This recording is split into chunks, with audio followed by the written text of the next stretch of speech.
ನಮಸ್ತೆ ವೀಕ್ಷಕರೇ, ನಾನು ನಿಮ್ಮ Meeta crystal numerologist. Meeta crystal numerologist YouTube ಚಾನಲ್ಗೆ ಸ್ವಾಗತ. ವಾರ ಭವಿಷ್ಯ. ಈ ವಾರ ಭವಿಷ್ಯದಲ್ಲಿ ಯಾವ ರಾಶಿ 12 ರಾಶಿಗಳ ಫಲಾನುಫಲಗಳನ್ನ ಹೇಳ್ತಾ ಹೋಗ್ತೀನಿ. ಈ ಸಂಪೂರ್ಣ ವಾರ ಭವಿಷ್ಯವನ್ನು ತಿಳ್ಕೊಳ್ಳೋಣ ಬನ್ನಿ. ವೃಷಭ ರಾಶಿಯವರಿಗೆ ನೋಡಿ, ಎಲ್ಲರೂ ಹೇಳ್ತಾರೆ ಮುಟ್ಟಿದ್ದೆಲ್ಲ ಚಿನ್ನ ಅಂತ. ಹೌದು ತಾನೆ, ಮುಟ್ಟಿದ್ದೆಲ್ಲ ಚಿನ್ನನೇ. ಆದರೆ ಎಲ್ರಿಗೂ ಕಾಲ ಒಂದೇ ರೀತಿ ಇರೋದಿಲ್ಲ. ಆ ಕಾಲದಲ್ಲಿ ಗ್ರಹಗಳ ಒಂದು ಬದಲಾವಣೆಯಿಂದ ಅಪ್ಸ್ ಆ್ಯಂಡ್ ಡೌನ್ ಆಗ್ತಾನೆ ಇರುತ್ತೆ. ಅದೇ ರೀತಿ ನೋಡಿ, ವೃಷಭ ರಾಶಿ ಅಂತ ಬಂದಾಗ ವೃಷಭ ರಾಶಿಯ ರಾಶಿಯಾಧಿಪತಿ ಶುಕ್ರ. ವೃಷಭ ರಾಶಿಯ ರಾಶಿಯಾಧಿಪತಿ ಶುಕ್ರ 11ನೇ ಮನೆಯಲ್ಲಿದ್ದಾನೆ. ವೃಷಭ ರಾಶಿಗೆ 11ನೇ ಮನೆಯಲ್ಲಿದ್ದಾನೆ. ಅದು ಶನಿ ಜೊತೆ ಇದ್ದಾನೆ. ಇದು ಒಂದು ಯೋಗನೆ ಅಂತ ಹೇಳ್ಬೋದು. ಆದರೆ ಶನಿಯ 3ನೇ ದೃಷ್ಟಿ ರಾಶಿ ಮೇಲೆ ಬೀಳೋದ್ರಿಂದ ಖಂಡಿತವಾಗ್ಲೂ ಹೇಳ್ತೀನಿ, ನಿಮ್ಮ ಮಾತಿನ ಮೇಲೆ ಸ್ವಲ್ಪ ನಿಗಾ ಇರಬೇಕಾಗತ್ತೆ. ಮತ್ತು ನಿಮ್ಮ ಒಂದು ಮಾತು ಹೇಗಿರಬೇಕಪ್ಪ ಅಂತಂದರೆ, ಯಾರಿಗಾದ್ರೂ ಏನಾದರೂ ಹೇಳಬೇಕಾದ್ರೆ ಸ್ವಲ್ಪ ಯೋಚನೆ ಮಾಡಬೇಕಾಗುತ್ತೆ. ಈ ಕೆಲವೊಂದು ಉದಾಹರಣೆಗಳನ್ನ ಕೊಡ್ತೀನಿ ನಿಮಗೆ. ಕೆಲವೊಂದು ದೊಡ್ಡ ಮಾತುಗಳನ್ನ ಹಾಕಿ ಮಾತಾಡಿ ಎಲ್ಲೋ ಒಂದು ಕಡೆ ಸಿಕ್ಕಾಕೊಳ್ಳೋ ಒಂದು ಇನ್ಸಿಡೆಂಟ್ ಉದಾಹರಣೆಗಳು ಕೂಡ ಇದೆ. ಅದು ದೊಡ್ಡ ವ್ಯಕ್ತಿಗಳಾಗಿರ್ಬೋದು, ಸಣ್ಣ ವ್ಯಕ್ತಿಗಳಾಗಿರ್ಬೋದು, ನಿಮ್ಮ ಮನೆಯಲ್ಲಾಗಿರ್ಬೋದು, ಮಾಧ್ಯಮಗಳಲ್ಲಿ ನೋಡ್ತಾ ಇರ್ತೀರ. ಅದೇ ರೀತಿ ವೃಷಭ ರಾಶಿಯವರು ಅವರ ಮಾತಿನ ಮೇಲೆ ನಿಗಾ ಇರಬೇಕಾಗುತ್ತೆ.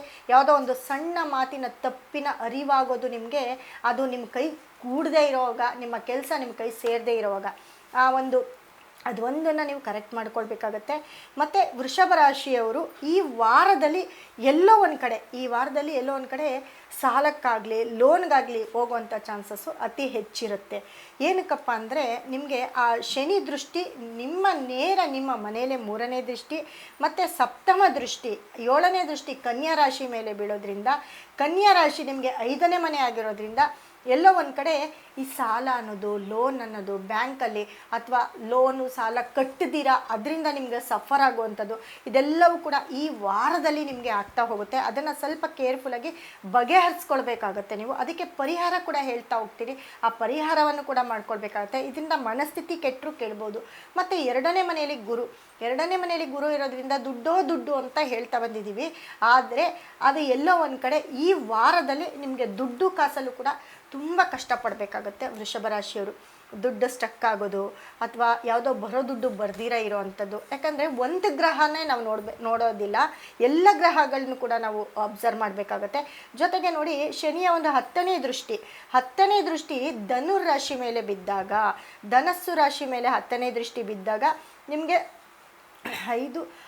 8ನೇ ಮನೆ ಅಂತ ಹೇಳ್ತೀವಿ. 8ನೇ ಮನೆಯ ಒಂದು ಛಾಯೆ ಏನಿರುತ್ತಪ್ಪ ಅಂದರೆ, ಸಡನ್ನಾಗಿ ಯಾವುದಾದ್ರೂ ನಿಮ್ಮ ಗುಟ್ಟು ರಟ್ಟಾಗುವಂಥದ್ದು, ಅಥವಾ ನಿಮ್ಮ ಮನೆಯಲ್ಲಿ ಯಾರಿಗಾದ್ರೂ ಏನಾದರೂ ಹೇಳಿರ್ತೀರ, ಅದೀಚೆ ಕಡೆ ಸ್ಪ್ರೆಡ್ ಆಗೋದು ನಿಮ್ಮ ತುಂಬ ಆತ್ಮೀಯರಿಗೆ.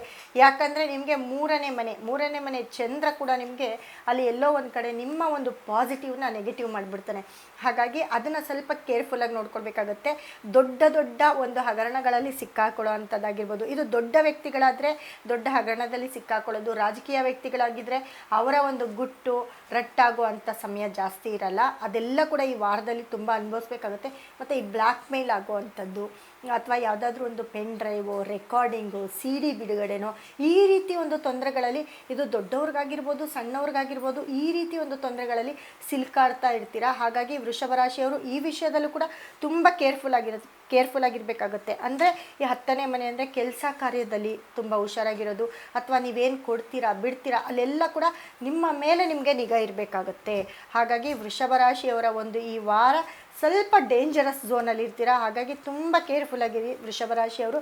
ಜೊತೆಗೆ ನೋಡಿ, ನಿಮಗೆ 11ನೇ ಮನೆ ಅಂತ ನಾನು ಏನು ಹೇಳಿದೆ, 11ನೇ ಮನೆಯಲ್ಲಿ ಶುಕ್ರ ಶನಿ ಇದ್ದು, ಮತ್ತು 10ನೇ ಮನೆಯಲ್ಲಿ ಸೂರ್ಯ ಬುಧ